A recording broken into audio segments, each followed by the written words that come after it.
Hello guys, welcome back to my channel. In this video we'll be creating a backdrop in baby pink color for the 8th day of Navratri.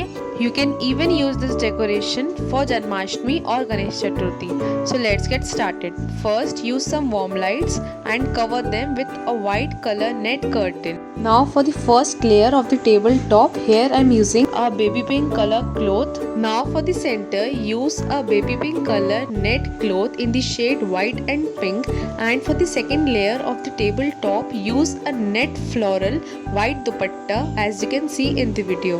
Now keep a bed table in the center and cover it with a golden color cloth. Now hang some mogra garlands on the either sides. For the center, use some baby pink color floral garlands attached with some mogra garlands. Keep chalky in the center and use a baby pink color floral leafy garland on the front side of the table and a white color garland on the back side of the table. Now light the petal diyas with some tea lights, and here our backdrop for the 8th day of Navratri in the shade baby pink or theme baby pink is ready. If you have any queries regarding the video, do ask them in the comment section. Thank you so much for watching the video so patiently. Have a nice day.